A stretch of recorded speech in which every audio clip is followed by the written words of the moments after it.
Bismillahirrahmanirrahim. Assalamualaikum warahmatullahi wabarakatuh. Merajut gua menebar rahmah. Bismillah, alhamdulillah, la khawla wa la quwata illa billah ma ba'dah. Alhamdulillah, mitra Samara, kembali lagi kita hadir untuk kesekian kalinya dalam dunia muslimah, yaitu kita masuk dalam fiqh sirah. Dan alhamdulillah, kemarin beberapa waktu yang lalu kita bersama guru kita Ustadzah Syarifah Aminah Segaf, kaitannya tentang kenapa Rasulullah kok dari Arab begitu. Nah, alhamdulillah hari ini kita sudah bersama guru kita Ustadzah Aminah Segaf. Assalamualaikum Ustadzah. Waalaikumsalam warahmatullahi wabarakatuh. Alhamdulillah bisa hadir kembali untuk memberikan kita ilmu-ilmu yang amat sangat luar biasa.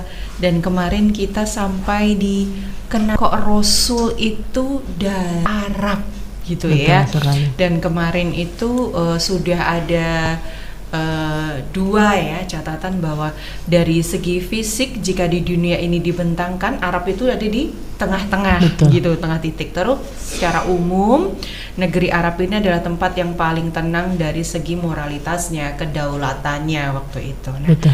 Untuk selanjutnya kita langsung saja bersama Ustadzah Aminah Segaf. Ustadzah. Baik, bismillahirrahmanirrahim.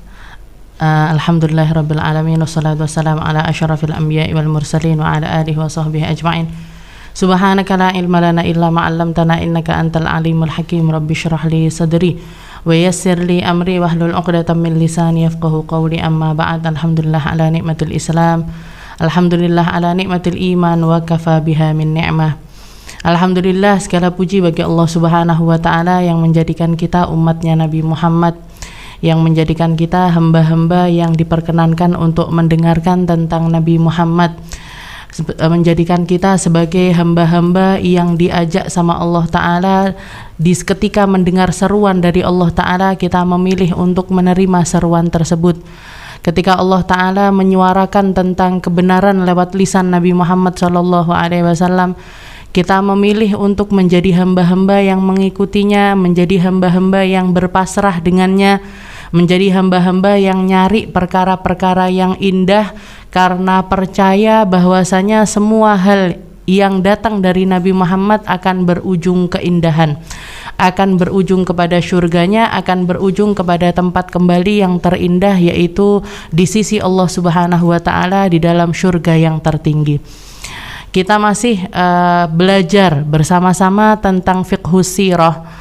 Seperti pertemuan sebelum-sebelumnya, kita membahas tentang fikih sirah ini, upaya atau sesuatu yang ingin kita capai di dalamnya dan juga yang ingin dicapai oleh sang pengarang, yaitu Syekh Said Ramadan Al-Buti, agar manusia ini ketika menceritakan tentang Nabi Muhammad, dia mempercayainya sebagai nabi, bukan hanya sebagai seorang laki-laki yang punya fisik sempurna, ataupun juga seseorang yang memiliki kecerdasan luar biasa, ataupun juga seorang pemimpin yang mampu memimpin dengan sangat hebatnya. Tidak hanya sekedar itu saja, tapi kita mengulik tentang Nabi Muhammad sebagai nabinya, sebagai rasulnya. Kepercayaan kita sepenuhnya kepada Nabi karena keimanan kita kepada Allah Subhanahu wa ta'ala. Maka di bab awal beliau membahas tentang sirru ikhtiyaril jaziratil arabiyah mahdan li nasy'atil Islam. Kenapa Allah Subhanahu wa taala memilih jazirah Arab, memilih daerah semenanjung Arab Saudi untuk menjadi tempat awal keluarnya Islam, untuk menjadi pijakan awal dari agama Islam ini? Kenapa? Seperti yang lalu kita sudah bahas, yang pertama dan yang kedua sudah kita bahas, karena ketenangannya, karena Arab ini tidak terpengaruh dengan budaya-budaya yang melenceng terlalu jauh, ataupun kesesatan-kesesatan yang tidak bisa diterima dengan akal sehat, maka Arab Saudi masih lebih mending. Walaupun kalau kita lihat orang manusia kalau berada di dalam keadaan tanpa agama, tanpa arah, tanpa kenal dengan penciptanya, maka bisa melakukan sesuatu yang di luar nalar sampai membunuh anak perempuannya, ataupun juga itu adalah sesuatu yang terjadi juga di negeri Arab, tapi ini masih lebih mending ketimbang negeri-negeri yang lainnya ataupun benua-benua yang lainnya. Lalu yang kedua, atau sebenarnya ada banyak sekali alasan kenapa Arab Saudi yang dipilih oleh Allah Subhanahu wa taala, tapi sang pengarang Syekh Said mendefinisikannya menjadi 3 hal. Yang pertama tadi yang kita bahas, dan yang kedua adalah dari segi geografis atau geografianya itu Arab Saudi ada di tengah-tengah. Jadi sekiranya ketika Islam itu tersebar dalam satu waktu berpencar ke seluruh dunia, maka semua orang akan mendapatinya dalam waktu yang sama. Juga sebagian ulama mengatakan kenapa kok Saudiah menjadi istilahnya berada di tengah-tengah, juga karena semua orang yang berdagang ataupun pergi dari satu negeri ke negeri yang lainnya bisa dipastikan harus melewati negeri Arab. Jadi kalau naik kapal pun merapatnya nanti sekedar merapat untuk transit, untuk ngisi bensin lagi atau beli makanan dan lain sebagainya, mereka akan mampir ke negeri Arab. Sebagaimana juga itu diperlihatkan oleh Allah Subhanahu wa taala ketika Allah taala menakdirkan Nabiullah Ismail menempati daerah tersebut. Daerah yang ketika Nabi Ibrahim mengangkat tangannya, ya Allah, ini ya Allah, saya menaruh min dzurriyyati, dari keluargaku, fi ardin ghairi dzi zara'in. Katanya Nabi Ibrahim, di satu daerah yang tidak ada airnya, tidak ada pohon-pohonan, tidak ada apapun juga, tapi saya tahu persis kalau saya memasrahkan segala sesuatu kepada Allah Subhanahu wa taala, Allah taala akan mengurusnya dengan pengurusan yang terbaik. Maka seperti yang kisah yang kita tahu, akhirnya Nabiullah Ismail menginjakkan kakinya, dari kaki tersebut keluar mata air yang luar biasa derasnya, bahkan menjadi satu mata air yang mineralnya paling tinggi, menghidupkan segala hal yang ada di sekitarnya, dan semua orang menjadi istilahnya menjadi ikut mampir di tempat tersebut sampai akhirnya menetap, akhirnya menjadi satu tempat yang ramai, barokah dari doanya Nabiullah Ibrahim. Jadi dari segi geografis seperti itu, ada di tengah-tengah. Jadi kalau menyebar dengan cara yang cepat, kalaupun misalkan tempat tersebut tidak menjadi penyebaran Islam sekalipun, maka tempat itu sudah menjadi tempat lalu lalangnya para pedagang dari satu negeri ke negeri yang lainnya, dari satu benua ke benua yang lainnya, bisa dipastikan selalu melewati semenanjung Arab. Melewati semenanjung Arab, terutamanya lagi adalah Arab Saudi itu sendiri, atau negeri Mekah yang menjadi pusat peradaban dari itu semuanya. Lalu yang ketiga, yang tidak kalah istilahnya menjadi alasan utama kenapa Allah Subhanahu wa taala menurunkan hal itu di negeri Arab Saudi, seperti yang dikatakan oleh Nabi kita Nabi Muhammad SAW. Nabi Muhammad mengatakan, innallaha khalaqal khalaq fakhtara minal khalqi bani Adam. Sesungguhnya Allah Ta'ala itu ketika menciptakan seluruh makhluknya, Allah Ta'ala memilih dari sekian banyak spesies macam-macam makhluknya Allah Ta'ala memilih diantaranya yang paling sempurna, yaitu Bani Adam. Wa khtara min bani Adam al-Arab. Setelah itu Allah Ta'ala memilih dari sekian macam suku, dari sekian macam bahasa, dari sekian macam model manusia, Allah Ta'ala memilih orang-orang Arab. Fakhtara minal Arab Mudar. Setelah itu dari bangsa Arab itu sendiri Allah Ta'ala memilih Bani Mudar. Wa minal Mudar fakhtara min Mudar Quraisyan. Dari Mudar Allah Ta'ala memilih satu suku yang namanya suku Quraisy. Wa khtara min Quraisy Bani Hashim. Dari suku Quraisy Allah Ta'ala memilih darinya, yaitu Bani Hashim. Wa khtarani min Bani Hashim. Katanya Nabi, setelah itu Allah Ta'ala memilih dari intisarinya Bani Hashim itu sendiri, yaitu aku. Fa'ana khiyarun min khiyar, maka aku adalah manusia pilihan dari yang paling dipilih sama Allah Ta'ala. Faman ahabbal Arab fabihubbi uhibbuhum.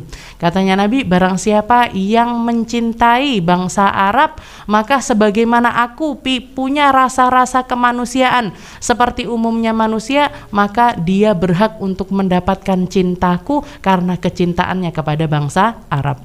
Wa man abghadal Arab fa bi bughdi ubghiduhum. Dan sebagaimana aku juga punya sisi-sisi kemanusiaan, barang siapa yang membenci bangsa Arab, maka berarti dia juga harus mendapatkan kebencian dari aku. Itu yang dikatakan oleh Nabi Muhammad sallallahu alaihi wasallam. Ini bukan berarti Nabi Muhammad rasis ya.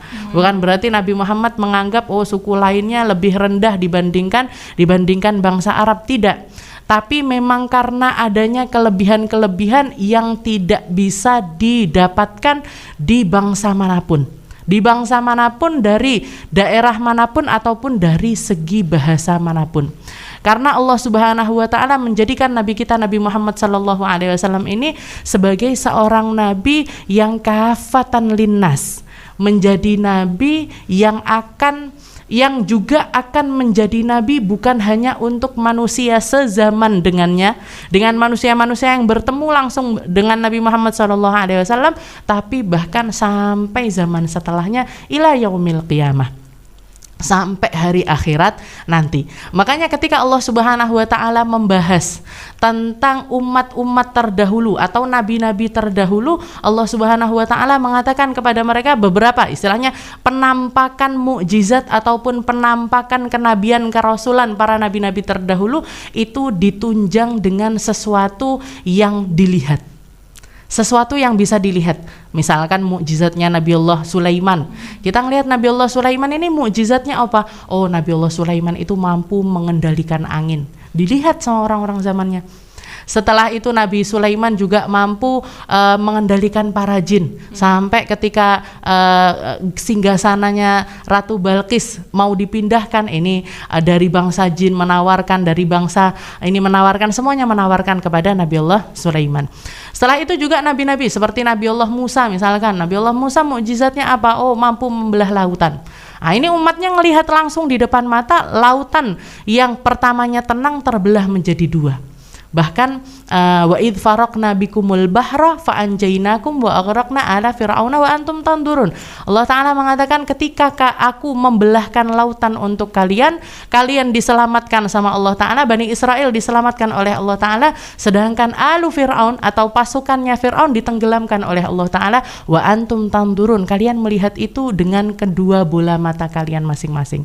Jadi mukjizatnya para nabi-nabi terdahulu itu dilihat, bisa disaksikan, bisa kelihatan, sehingga mereka-mereka yang ada di zamannya beliau mau nggak mau, kalau dia melihatnya, setelah itu membuka hatinya, dia pasti akan beriman kepada Nabiullah Musa. Tongkat dilemparkan berubah menjadi ular, tangan dimasukkan ke dalam jubahnya berubah menjadi bersinar. Itu mukjizatnya Nabiullah Musa. Nabiullah Isa mukjizatnya ketika beliau masih bayi ngomong secara fasih di depan umatnya. Ini Rasulullah ataniyal kitab, saya akan menjadi seorang nabi yang akan diutus sama Allah taala, nanti saya akan didatangkan Alkitab kepadaku, nanti aku dan lain sebagainya, disaksikan sama umatnya. Jadi dilihat. Nah, kenapa kok seperti itu? Karena mukjizat atau sesuatu yang datang kepada nabi-nabi terdahulu itu hanya dikhususkan untuk umat pada zaman itu, enggak sampai umat setelahnya. Istilahnya ada masa kadaluarsanya. Jadi sepeninggal nabi-nabi tersebut, maka kitab ini sudah tidak dipakai lagi, atau bukan berarti tidak dipakai, tidak boleh dibaca, tidak. Isinya tetap firman-firman Allah Ta'ala, akan tetapi ini tidak dijaga sama Allah Ta'ala untuk dipakai sampai akhir zaman, hukum-hukumnya ataupun ketetapan-ketetapannya. Sedangkan untuk Nabi Muhammad SAW, Allah Subhanahu wa Ta'ala menjadikan bahasa Al-Quran atau diturunkan kepada Nabi Muhammad yang berbahasa Arab, kepada Nabi Muhammad yang berbahasa Arab dengan bahasanya orang-orang yang paling fasih di seluruh dunia. Jadi poin ketiga atau kenapa Allah Ta'ala memilih bangsa Arab sebagai bangsa pemegang menjadi tempat tumbuhnya agama Islam ini, kenapa? Karena mereka pemilik bahasa Arab. Dan bahasa Arab ini bahasa yang tidak bisa digantikan dengan bahasa apapun. Bahasa paling romantis, bahasa yang paling spesifik, memiliki makna sangat luas sekali. Nah, memiliki makna sangat luas. Bahkan kalau misalkan kita melihat secara kasat mata saja, tulisannya ataupun juga bentuk-bentuk huruf-hurufnya ini nggak seperti bahasa-bahasa yang lainnya. Nggak seperti bahasa-bahasa yang lainnya. Ada keindahan tersendiri, ada seni tersendiri, ya kan? Bisa disenikan menjadi model ini, dan lain sebagainya. Setelah itu juga bahasa Arab ini adalah bahasa yang paling kaya makna. Jadi satu kalimat bisa memiliki ribuan arti. Bisa memiliki ribuan arti, itu sudah dibahas oleh para ulama-ulama kita terdahulu. Bahkan Imam Syafi'i pun pernah mengatakan la na'lamu annahu ahata lughatan ghairu nabi. Katanya Imam Syafi'i, saya nggak pernah ketemu sama bahasa yang paling bisa mengekspresikan kalimat Allah Subhanahu wa taala yang mampu mencakup segala macam model manusia untuk bisa menerimanya seperti bahasa Arab. Jadi bahasa yang kaya makna, kaya keindahan, bahkan untuk memperjuangkannya, untuk mampu membaca saja kita perjuangannya luar biasa. Mungkin kita kalau misalkan kita karena Islam dari lahir ya, orang-orang yang beruntung mendapatkan orang tua yang muslimah, kita belajar ngaji itu kan mulai dari TK. Mulai dari masih belum bisa apa-apa kita sudah belajar A, mana tempat keluarnya, B, mana tempat keluarnya, ta, mana. Jadi perjuangan untuk sekedar membacanya saja luar biasa. Nggak seperti istilahnya kayak kalau misalkan huruf hijaiyah, huruf yang lainnya, huruf Indonesia, abjad kita A, B, C, D, E, F, G. Seperti itu aja, nggak perlu A tempatnya di sini, B tempatnya di sini, C tempatnya harus begini, nggak ada. Tapi kalau bahasa Arab ini ada yang namanya makharijul huruf, ada yang namanya sifatul huruf, ada yang namanya dengung di sini, ada yang harus panjang sekian harokat, ada dan lain sebagainya. Itu sekedar untuk membacanya. Apalagi untuk memahaminya. Saya tumbuh besar itu setelah lulus SD, saya kebetulan belajarnya itu di sekolah yang namanya Darul Lughah wad Da'wah. Rumahnya bahasa, ya. Bahasa di situ yang dimaksud adalah bahasa Arab, Darul Lughah wad Da'wah, rumah bahasa dan rumah dakwah. Dan kalau saya lihat ketika ngelihat lagi, nengok lagi ke belakang tentang kurikulum yang diterapkan oleh guru kami Abu Ya'la Habib Hasan Baharun, beliau itu dari sekitar 21 sampai 25 mata pelajaran itu separuh lebih adalah tentang bahasa Arab. Jadi nahwu pelajaran sendiri, sorof pelajaran sendiri, nanti ada yang namanya insya, nanti ada yang namanya imla, nanti ada yang namanya arabiyah, nanti ada yang namanya muhawarah, macam-macam. Jadi ada lebih dari 10 madah, ada lebih dari 10 mata pelajaran itu yang difokuskan untuk belajar bahasa Arab. Karena sulitnya bahasa Arab. Dan ketika seseorang mencapai untuk bisa menjadi seseorang yang ngerti tentang bahasa Arab, itu feel ketika kita membaca bahasa Arab dengan terjemahan, itu maknanya bisa sangat jauh berbeda sekali. Nah, maknanya bisa sangat jauh berbeda, bisa memiliki makna-makna yang tidak bisa diekspresikan hanya dengan bahasa Arab saja. Jadi detail sekali, bahasa Arab itu detail sekali. Bahkan kemarin saya sempat istilahnya ketika baca ataupun ngelihat ada berita-berita ataupun juga biasanya ada shot kecil-kecil tentang hikmah-hikmah seperti itu, ada satu kalimat di dalam bahasa Arab, bahasa Al-Qur'an khususnya ya, bahasa Al-Qur'an itu yang mungkin kita tidak akan bisa menemuinya di tempat lainnya. Jadi bahasa Arab ada kalimat di dalam Al-Qur'an, satu ayat yang ketika yang dibacanya itu wa rabbaka fakabbir. Wa rabbaka fakabbir. Ini dua kalimat yang sangat singkat sekali. Tapi kalau kita terjemahkan dan rabbika kepada Tuhanmu, fakabbir maka bertakbirlah. Kepada Tuhanmu maka bertakbirlah. Ini kalau dibalik tulisannya, istilahnya kalau kita mau baca dari belakang ke depan, ini kita akan menemukan kata yang sama. Wa rabbaka fakabbir. Wa rabbaka fakabbir kalau dari depan, kalau dari belakang rabbaka fakabbir. Sama. Jadi artinya sama. Iya. Jadi bahasa Arab itu punya punya keunikan tersendiri, dan semakin kita mempelajarinya, semakin kita ngerti, naik lagi ke level dari mulai bahasa Arab yang fusha, nanti ditambah dengan balaghah, ditambah, itu akan semakin dan semakin indah, semakin indah. Makanya Allah Subhanahu wa taala berani bersumpah di dalam Al-Qur'an, siapa di antara kalian yang mampu membuat satu ayat saja dari Al-Qur'an yang menyamai makna, yang menyamai keindahan, yang menyamai kedalaman arti, yang menyalami pencakupan yang luar biasa dari segi segala hal, berkumpul kalian minal awwalina wal akhirin, manusia awal sampai manusia akhir, coba kalian bikin satu kalimat, satu ayat saja yang akan menyetarahi dengan keindahan Al-Qur'an. Ini tantangan ini atau challenge dari Allah Ta'ala ini berlaku sampai detik ini, sampai zaman sekarang ini, sampai detik ini, dan akan berlaku juga sampai hari kiamat nanti. Tapi nggak pernah ada orang yang mampu. Padahal ulama, penyair-penyair dari dulu banyak. Istilahnya manusia yang pintar mengolah kata, pintar nata kalimat, dan bangsa Arab ini bangsa yang punya pujangga terbanyak. Memiliki orang ahli bahasa, ahli olah bahasa itu paling banyak, apalagi di zamannya Rasulullah Shallallahu Alaihi Wasallam. Nabi Muhammad itu lahir, tinggal, berada di zaman di mana sesuatu atau profesi yang paling keren pada saat itu, profesi yang paling diminati dan profesi yang paling dihargai mahal adalah mereka-mereka yang mampu bersair dengan syair-syair yang indah.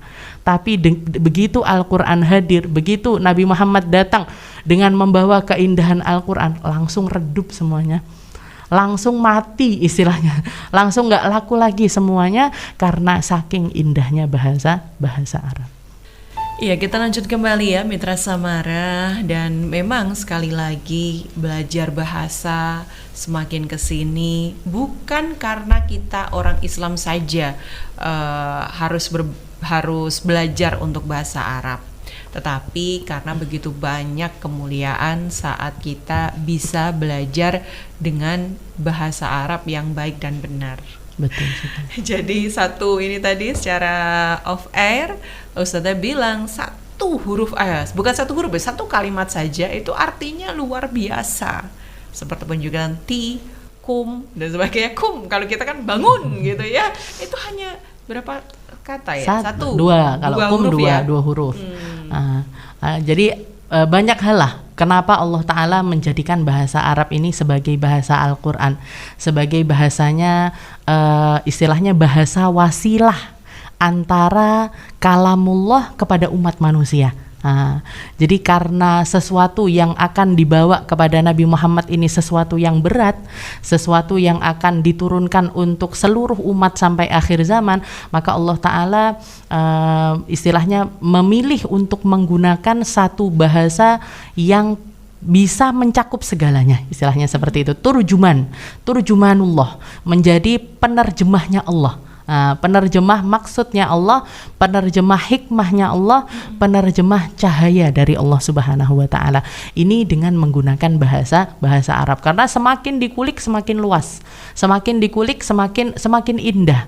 Orang kalau ngerti bahasa Arab itu bahasa yang istilahnya paling pas ketika untuk mengekspresikan sesuatu itu sulit dicari dengan menggunakan bahasa yang lainnya, dan sangat detail sekali.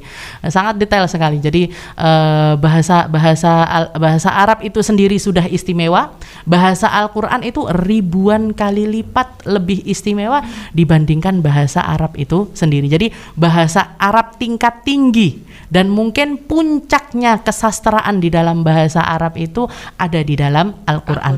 Makanya semua sastrawan, semua para ahli syair, semua orang yang pintar mengolah kata-kata pada zaman Nabi Muhammad SAW, semuanya terbungkam dengan bahasanya Al-Quran. Mereka semuanya sepakat mengatakan mahadza bikalami Muhammad. Ini nggak mungkin kata-kata yang keluar dari nggak mungkin menjadi karangannya Muhammad, itu sesuatu yang nggak mungkin.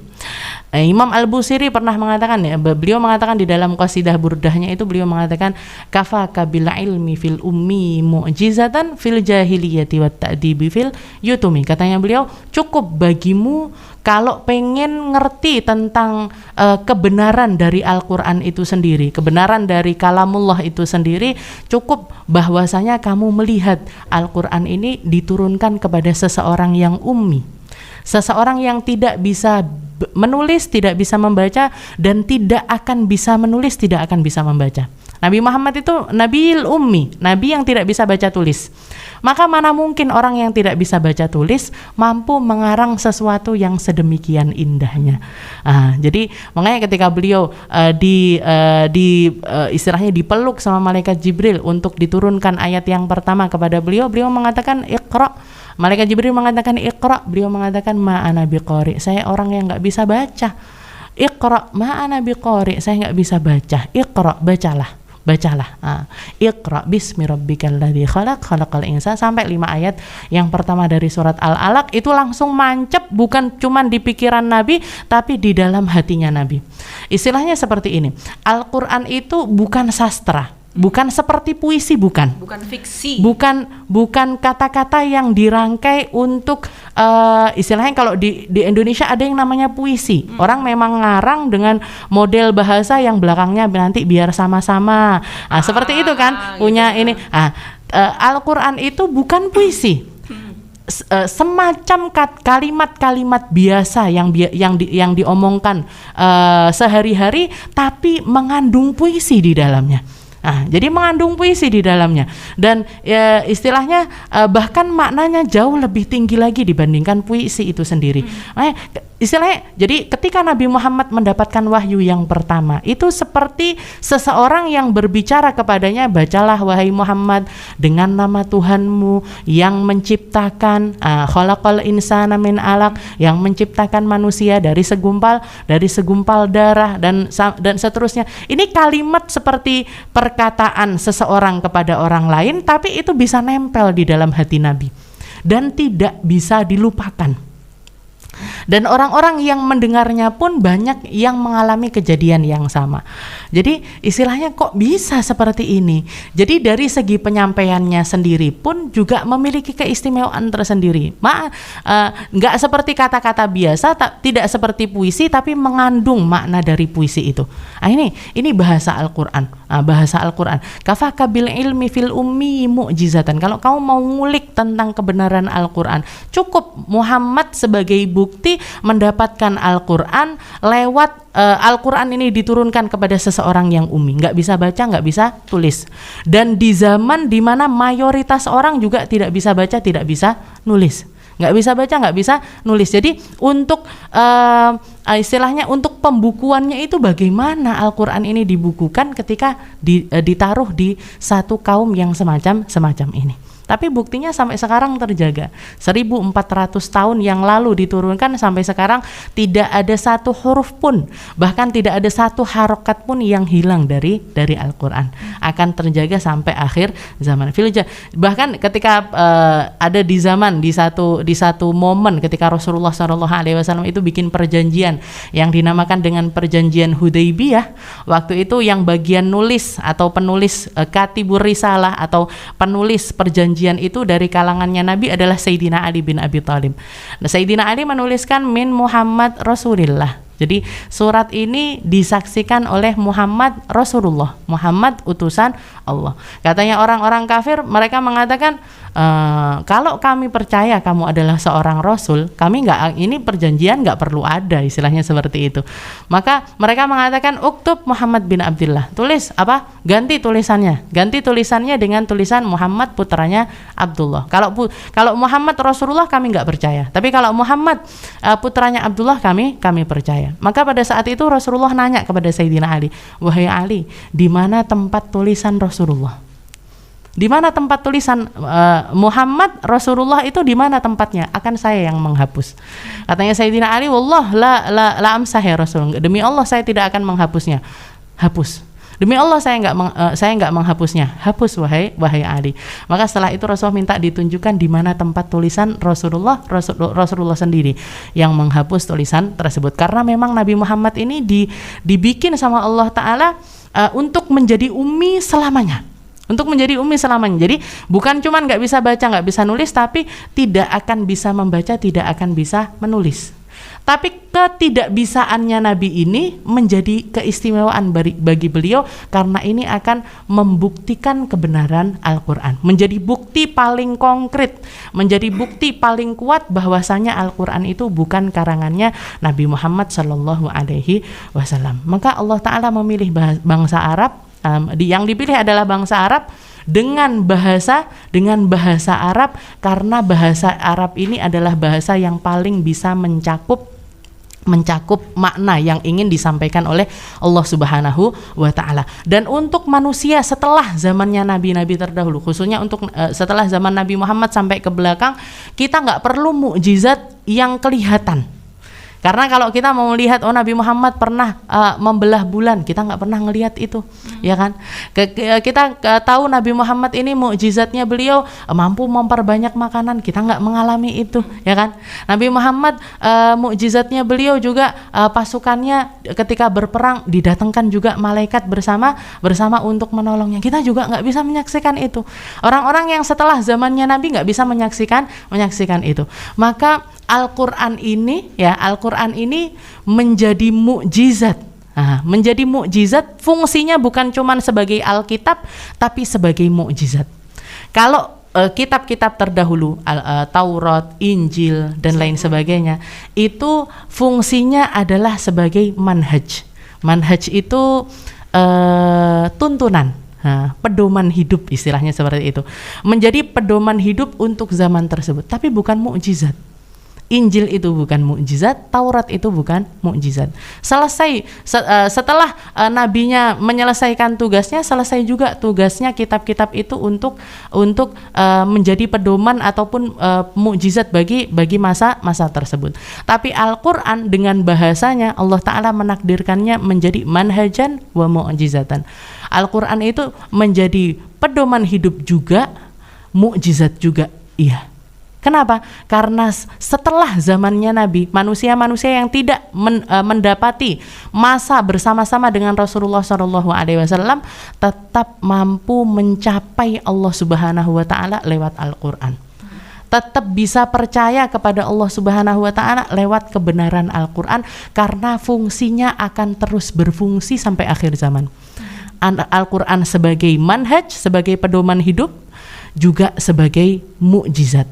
Makanya ketika para penduduk neraka, mereka masuk ke dalam neraka dari umat setelahnya nabi-nabi terdahulu, mereka mengatakan lau kunna nasma'u au na'qilu ma kunna fi ashabis sa'ir. Kalau misalkan dulu kami ketika di dunia kami memilih untuk mendengar dan memilih untuk membuka pikiran, maka pasti kami tidak akan masuk di dalam golongan orang-orang yang masuk ke dalam neraka sa'ir.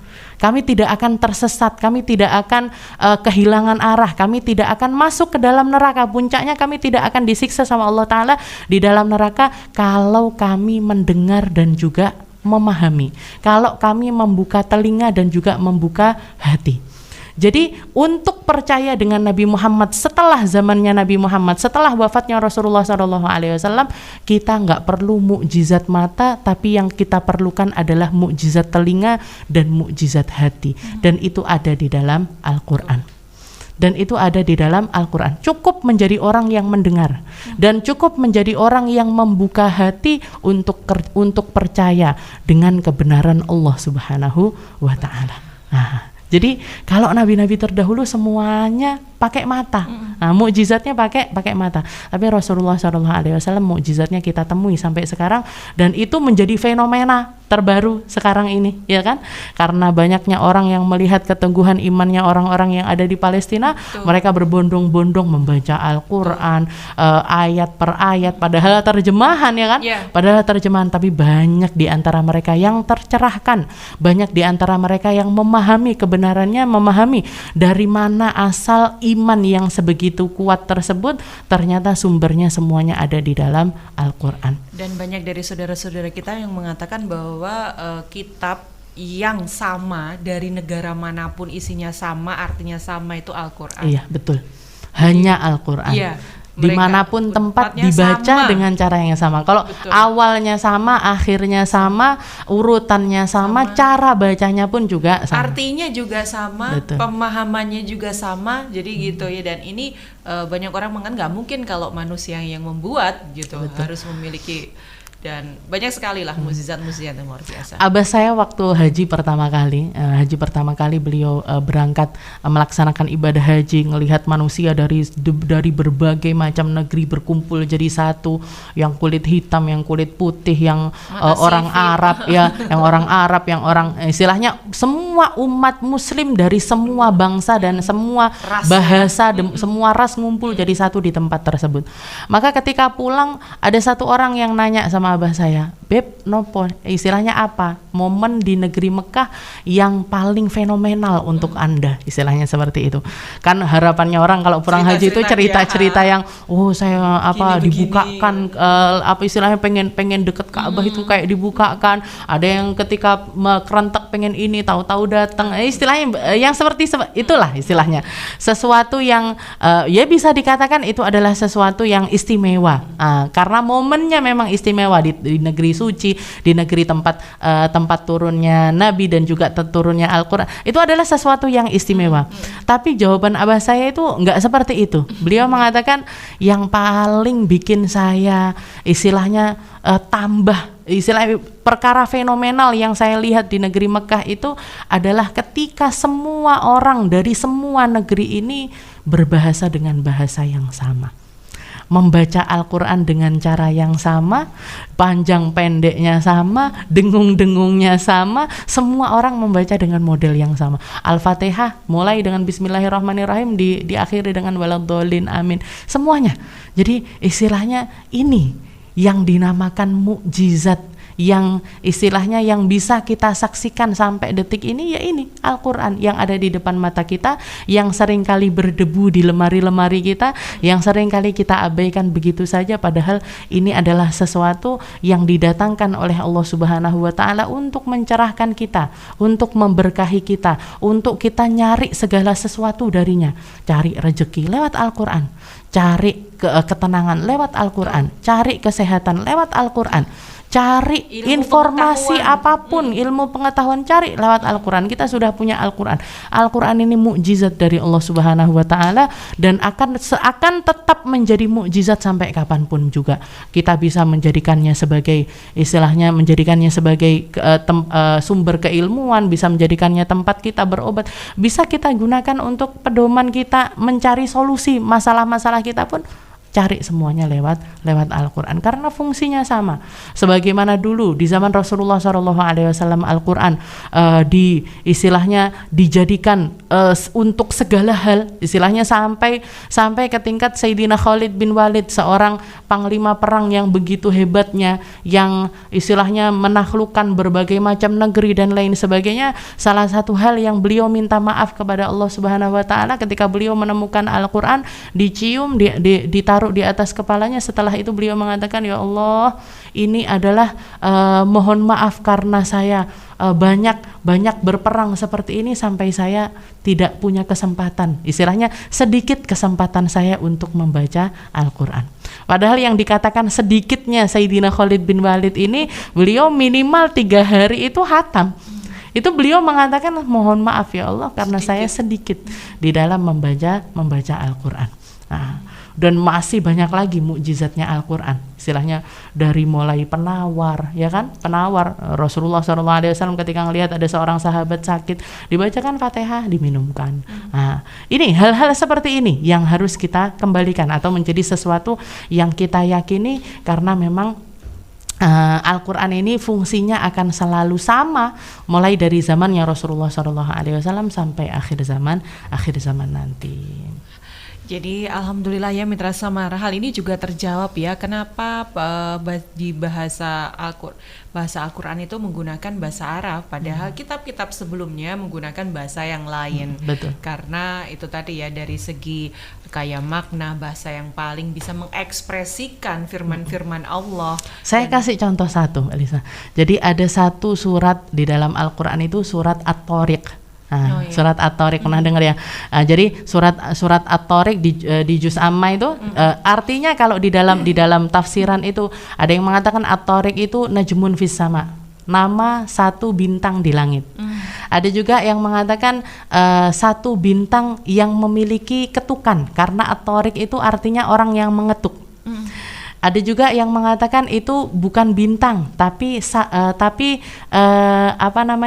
sesuatu semisal benda langit yang memang bersinar. Jadi banyak tafsirannya para ulama itu At-Tariq, wa ma adraka At-Tariq, an-najmu tsaqib, ya kan? Setelahnya itu adalah jadi At-Tariq ini nama. Setelah itu An-Najmu Tsaqib ini ada sebagian yang mengatakan itu adalah terjemahan dari At-Tariq itu sendiri. An-Najmu Tsaqib, bintang yang mengetuk, bintang yang bersinar dan juga mengetuk. Baru-baru ini atau beberapa waktu yang lalu, mungkin nggak sampai 10 tahun yang lalu, ada dari tim NASA yang ternyata mereka itu sejak lama itu setiap kali ke atas, istilahnya ketika berkelana di luar angkasa itu selalu mendengar ada ketukan. Suara kayak sesuatu, kayak pintu yang lagi diketuk. Kayak pintu yang sedang diketuk. Dan setelah diteliti lagi ternyata itu memang adalah satu bintang yang punya suara. Jadi biasanya bintang itu nggak bersuara, tapi ada satu bintang yang memiliki suara, dan suaranya itu ketika direkam ternyata suaranya kayak ketukan seperti itu. Bayangkan, ini 1400 tahun yang lalu Nabi Muhammad mengucapkannya. Nabi Muhammad nggak pernah ke atas langit, nggak pernah jadi astronot, nggak pernah berkelana di luar angkasa kecuali hanya ketika Isra Mi'raj itu saja. Tapi dari mana beliau bisa menceritakan tentang hal tersebut? Dan itu termaktub di dalam Al-Quran. At-Tariq, An-Najmu Tsaqib, dan seterusnya. Jadi semakin kita mempelajari Al-Quran, semakin kita membahas tentang Al-Quran, kita akan merasakan keimanan yang sejalan dengan ilmu pengetahuan, sains yang dipadukan dengan keimanan. Nggak akan pernah kontra. Nggak perlu kita menjadi seseorang yang menanggalkan ilmu pengetahuan kita untuk beriman dengan Al-Quran. Nggak perlu kita ini mengesampingkan logika kita untuk kita mempercayai Al-Quran. Al-Quran akan selalu sejalan dengan perasaan kita, dengan ilmu pengetahuan yang benar, dan kebenaran hakiki semacam inilah yang paling bisa menenteramkan untuk jiwa kita.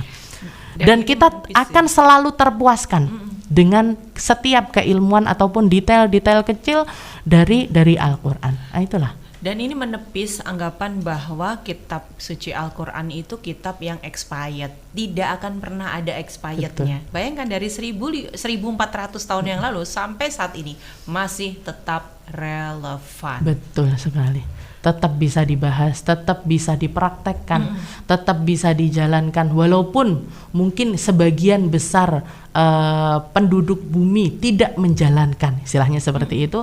Tapi kalau kita mau nyari metode hidup terbaik, bernegara yang terbaik, hukum yang terbaik, ataupun cara hidup yang terbaik, tidak ada yang lebih indah dengan cara hidup yang ditawarkan oleh Al-Quran. Tidak ada hukum yang lebih indah, lebih istilahnya lebih bisa menangani setiap kondisi negeri manapun dengan problem apapun, kecuali istilahnya seindah dengan cara yang dilakukan oleh Al-Quran. Makanya kalau kita lihat dakwahnya Nabi Muhammad hanya berjalan sekitar 23 tahun saja. 23 tahun Rasulullah SAW mendakwahkan agama Islam, tapi dalam kurun waktu 23 tahun tersebut pelacuran terhapuskan, minuman keras dihabiskan. Istilahnya negeri Arab menjadi negeri yang sampai ke tingkat bahkan yang bisa kita saksikan sampai zaman sekarang ini, tempat yang tidak bisa dimasuki oleh orang non muslim. Hanya dalam kurun waktu 23 tahun saja. Itu mampu merubah manusia dari keadaan yang sampai tega membunuh putrinya sendiri, berbalik 180 derajat menjadi laki-laki yang paling penyayang dengan putri-putrinya. Dari zaman di mana pelacuran menjadi sesuatu yang biasa saja sampai ke tingkat tidak ada lagi yang namanya pelacuran di negeri tersebut. Nah, jadi yang menghabiskannya siapa? Nabi Muhammad SAW lewat hukum-hukum yang diturunkan oleh Allah Ta'ala lewat Al-Quran. Nah, jadi akan selalu kita istilahnya solusi setiap masalah. Kalau kita mau nyari solusi terbaik, tidak ada yang lebih baik daripada Al-Quran. Kenapa? Karena Al-Quran ini dibuat oleh Sang Maha Pencipta yang lebih mengetahui tentang ciptaannya.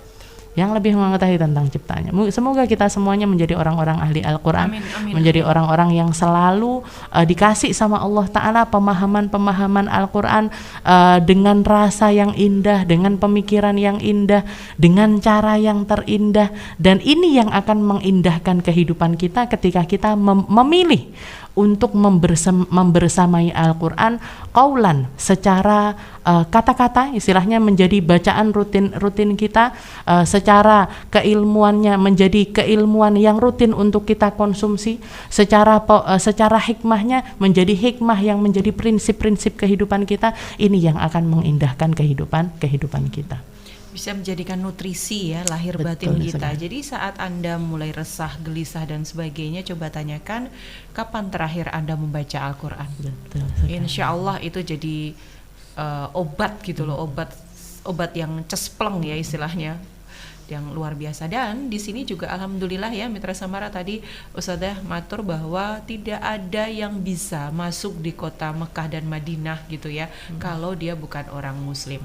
Mungkin ada pernah beberapa kali viral Ustadzah, orang non muslim masuk dan dia sesumbar. Siapa bilang katanya orang non muslim tidak bisa, tapi dia lupa bahwa dia masuk situ harus membohongi orang bahwa dia harus bersyahadat muslim, harus menggunakan pakaian muslim, jadi begitu. Harus menunjukkan identitas bahwa dia adalah seorang muslim. Berarti dia yang menaklukkan Mekah atau Mekah yang menaklukkan dia. Jadi itu ada, dan inilah kita luruskan. Jadi Mitra Samara, orang itu sesumbar seperti itu, tapi orang berkata bahwa kamu masuk situ harus ngapain? Harus berbohong menjadi seorang muslim kan? Jadi tetap bahwa tidak bisa dan tidak ada yang bisa masuk ke kota Mekah dan Madinah kecuali orang muslim. Betul sekali. Sampai saat ini masih terjaga. Betul sekali. Dan akan dijaga terus sama Allah Ta'ala sampai akhir zaman. Sampai datangnya Dajjal nanti. Dan salah satu hal yang dilakukan oleh Dajjal, karena Dajjal tidak mampu memasuki negeri Mekah ataupun Madinah, dia menginjakkan kaki di pelataran negeri tersebut 3 kali, dan orang-orang munafik yang ada di dalamnya akan dikeluarkan. Hayyan au maitan, yang hidup ataupun yang mati. Jadi istilahnya nggak semua orang yang di negeri Mekah, di negeri Madinah ini semuanya muslimnya baik ataupun orang yang keimanannya bagus, istilahnya seperti itu. Tapi salah satu hal yang diinformasikan oleh Nabi Muhammad SAW, nanti ketika datangnya Dajjal, dia orang yang ada di negeri Mekah Madinah ini aman. Tapi kalau hatimu tidak aman, kamu tetap tidak akan bisa. Istilahnya kalau hatimu tidak aman dari segi keimanan, dari segi keimananmu kepada Allah Ta'ala ini tidak aman, Dajjal akan tetap bisa mengeluarkanmu meskipun kamu ada di negeri paling suci sekalipun. Jadi sekarang istilahnya gini, pada intinya manusia ataupun istilahnya bahasa yang dipakai Al-Quran adalah bahasa Arab, tapi tidak semua orang Arab itu muslim. Islam datangnya dari Arab. tapi bukan semua orang Arab itu Muslim. Jadi ini dua hal yang berbeda. Ini adalah dua hal yang berbeda. Arab memang identik dengan Islam, tapi tidak semua hal yang berbau Arab itu Islami. Jadi yang perlu kita benahi berarti apa? Yang perlu kita benahi berarti apa? Hubungan kita dengan Al-Quran itu sendiri dan hubungan kita dengan bahasa Al-Quran itu sendiri untuk mencari sesuatu yang datangnya dari Allah Subhanahu wa Ta'ala, bukan datang dari sesuatu yang lainnya. Bukan sesuatu yang datang dari hal-hal tersebut, tapi di luar apa yang diinginkan oleh Allah Subhanahu wa Ta'ala. Jadi bahasa Al-Quran memang bahasa Arab, tapi bukan berarti semua orang yang berbahasa Arab itu istilahnya Al-Quran.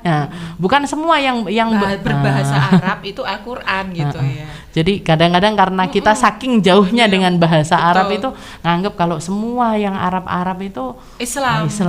Padahal kayak di tas-tas belanjaan itu semuanya kan tulisannya bahasa Arab. Kalau kita belanjanya di Arab Saudi sana ya memang bahasanya mereka.